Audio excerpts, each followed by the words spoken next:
नमस्कार दोस्तों, मैं गगन जांगीड़ एक बार फिर आपके सामने प्रस्तुत हुआ हूँ। बीच में थोड़ा अंतराल आ गया था और उस अंतराल का कारण आप जानते हैं कि इस कोरोना महामारी के कारण जो लॉकडाउन लगा उसमें डिस्टर्ब हो गए थे, ड्यूटी भी लगी हुई थी तो टाइम नहीं मिल पाया और फिर थोड़ा खुद का भी स्वास्थ्य ठीक नहीं था, उस वजह से ये विलम्ब आ गया। लेकिन अब मैं पुनः आपके साथ जुड़ चुका हूँ और अब नियमित रूप से हमारी क्लासें चलेंगी। कक्षा 12 की भी एनसीईआरटी का जो नया कोर्स वापस अपने लागू हो गया है, जो पहले चलता था, तो उस पर भी अपनी क्लासें नियमित रूप से हिंदी साहित्य पे चलती रहेंगी। आज हम चर्चा करते हैं समास पर। काफ़ी बच्चों के मैसेज भी आए हैं कि समास के बारे में बताइए। तो समास पर बात करने से पहले या समास में आगे बढ़ने से पहले हम बात करेंगे 3-4 बिंदुओं पर, जिनमें पहला है समास शब्द की रचना कैसे हुई है, समास का अर्थ क्या होता है, परिभाषा क्या होती है, और समस्त पद यानी सामासिक पद और समास विग्रह क्या होता है, समास कितने प्रकार के होते हैं यानी समास के भेद,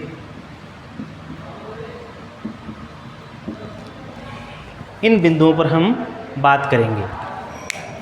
तो सबसे पहली बात है समास शब्द की रचना या व्युत्पत्ति, कि समास शब्द की व्युत्पत्ति कैसे हुई है, ये शब्द बना कैसे है। तो ये देखो, सीधा सा इस शब्द पे ध्यान देना है कि ये शब्द कैसे बना है। ये शब्द बना है शम धन आस के योग से। यहाँ शम का अर्थ क्या होता है, समीप, और आस का अर्थ होता है बैठना। आस का अर्थ होता है बैठना।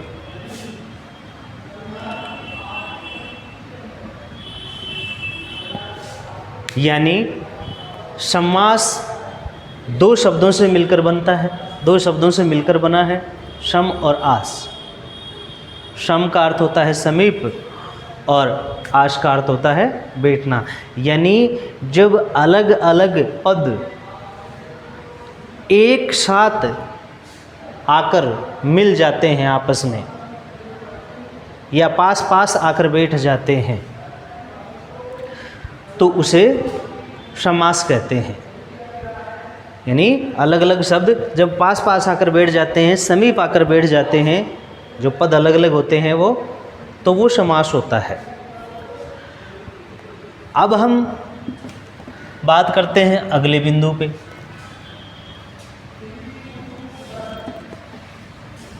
ये तो हो गई समास शब्द की रचना की बात। दूसरी जो हमारी बात है वो है समास का अर्थ, कि समास का अर्थ क्या होता है।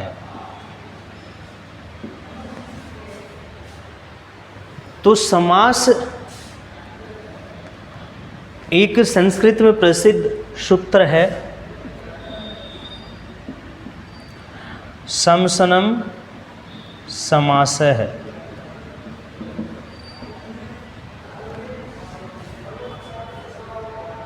इस सूत्र के अनुसार समास का जो अर्थ है वो होता है संक्षिप्तीकरण।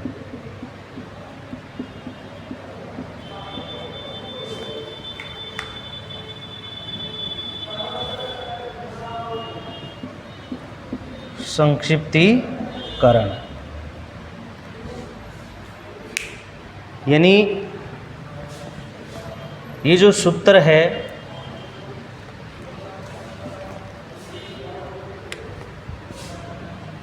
इसके अनुसार समास का अर्थ यहाँ स्पष्ट लिख देता हूँ। क्या हो जाएगा?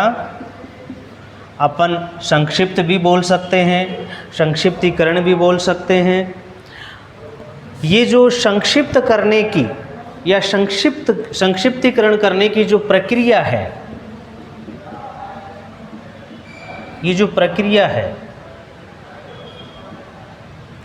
उस प्रक्रिया को ही समास कहते हैं। यानी समसनम समास है। इस सूत्र के अनुसार जो संक्षिप्तीकरण की प्रक्रिया है, मूल अर्थ तो हो गया संक्षिप्त यानी छोटा रूप, संक्षिप्तीकरण, और ये जो संक्षिप्तीकरण की प्रक्रिया है उसको ही हम क्या कहते हैं? समास कहते हैं। तो कहने का मतलब है कि बड़े रूप से, यानी किसी बड़े कथन को छोटे कथन के रूप में प्रस्तुत करना। जब बड़े कथन बड़ा होता है और उसको हम छोटे कथन के रूप में प्रस्तुत करते हैं, तो ये जो प्रक्रिया है उसे समास कहते हैं, उसी को संक्षिप्तीकरण कहते हैं। अगली जो बात है वो है समस्त पद।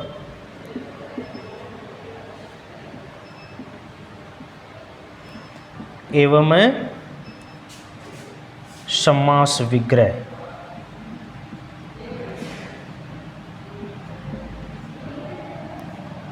एवं समास विग्रह। समस्त पद क्या होता है? समस्त पद का मतलब है कि अलग अलग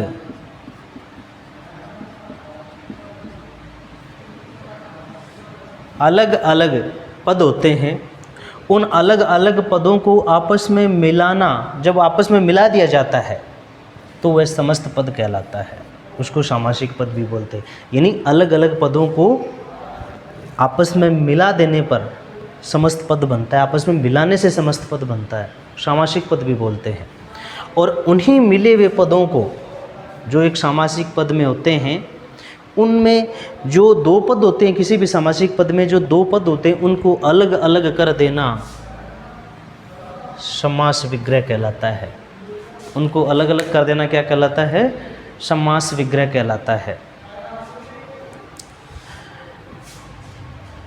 ये है समस्त पद एवं समास विग्रह। अब हम बात करते हैं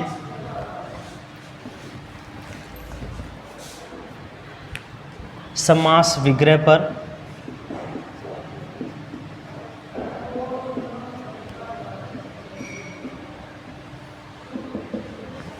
कि समास विग्रह करते समय, किसी भी सामासिक पद का समास विग्रह करते समय हमें जो ध्यान रखने योग्य बात है वो ये है कि हमेशा कभी भी, जैसे मैं कोई शब्द लेता हूँ, यहाँ पर मैंने लिख दिया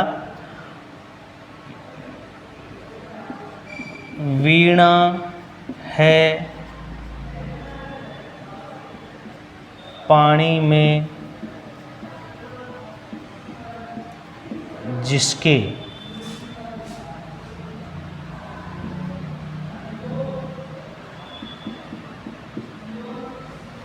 वीणा पानी, यानी शब्द लिखा वीणा पानी। ये तो है सामासिक पद, समस्त पद। इसमें दो पद वीणा और पानी, और इसका विग्रह करेंगे हम तो क्या होगा? वीणा है पानी में जिसके, वह कौन है? माँ सरस्वती।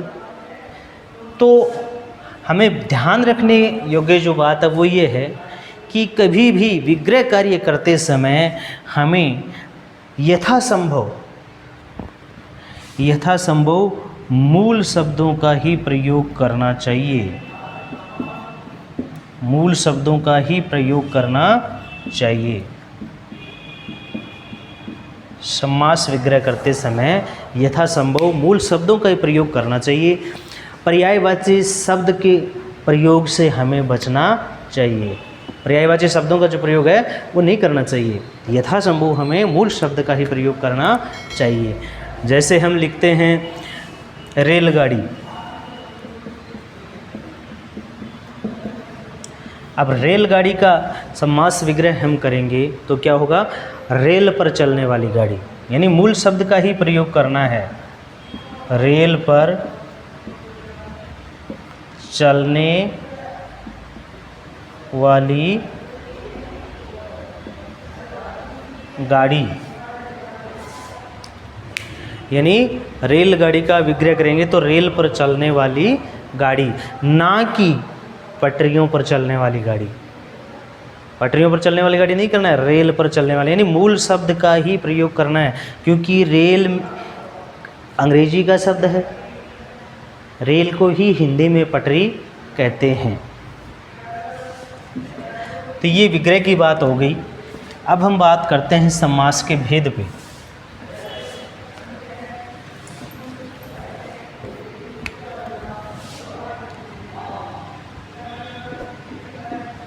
समास के भेद। अब भेद की जब हम बात करते हैं समास के, तो कई बार क्या है, भ्रम वाली स्थिति पैदा हो जाती है। और वो स्थिति क्योंकि हम भेद 6 पढ़ते आए हैं, शेन यानी 12वीं कक्षा तक, लेकिन यहाँ पर अब क्या है कि मूल रूप से जब हम भेदों की बात करते हैं तो समास के भेद किस आधार पर किए जाते हैं, उनके पदों की प्रधानता के आधार पर। और पदों की प्रधानता के आधार पर अगर देखें तो समास के जो मुख्य भेद हैं वो 4 ही हैं। जैसे हम लिखें कि प्रत्येक समास में कोई ना कोई पद प्रधान होता है, किसी में प्रथम होता है तो किसी में द्वितीय होता है। तो जिस समास में प्रथम पद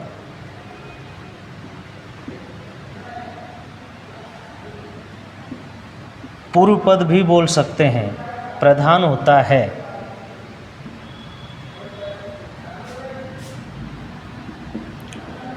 वह समास कौन सा है,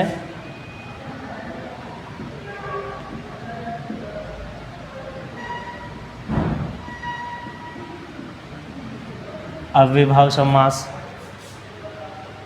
यानी अव्ययभाव समास में क्या होता है, पहला पद प्रधान होता है। पदों की प्रधानता के आधार पर जिसमें प्रथम पद प्रधान होता है वह अव्ययभाव समास। और जहाँ द्वितीय पद या पर पद, नाम किसी तरह से भी आ सकता है, उत्तर पद,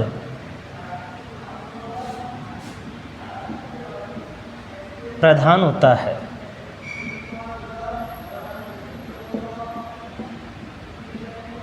वहाँ कौन सा समास होता है, तत्पुरुष समास।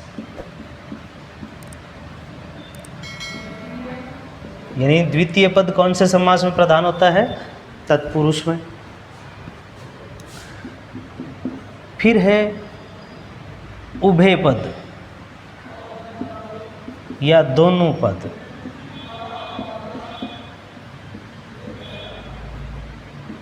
जिस समास में दोनों पद प्रधान होते हैं वह समास कौन सा होता है, द्वंद्व समास। कौन सा होता है, द्वंद्व समास। और फिर है अन्य पद प्रधान समास।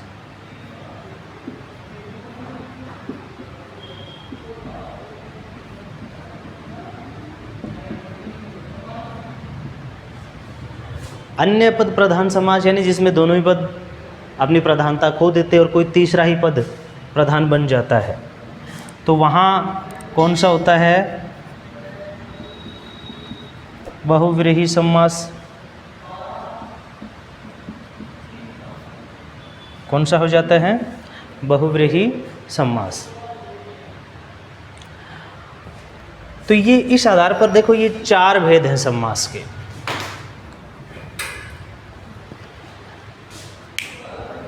अगर पदों की प्रधानता देखें तो प्रथम पद, द्वितीय पद, उभय पद और अन्य पद, तो इस आधार पर तो समास के 4 ही भेद होते हैं।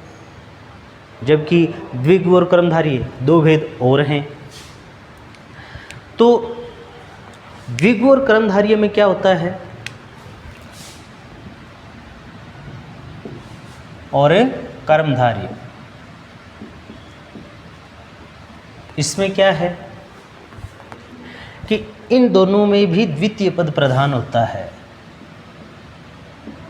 इन दोनों में भी द्वितीय पद ही प्रधान होता है, और तत्पुरुष में भी द्वितीय पद प्रधान होता है। तो इन दोनों को तत्पुरुष का ही उपभेद माना जाता है। विगु और कर्मधारय को तत्पुरुष का ही उपभेद माना जाता है। तो हम कह सकते हैं कि समास के जो मुख्य भेद हैं वो 4 हैं। विगु और कर्मधारय तत्पुरुष के ही उपभेद माने जाते हैं।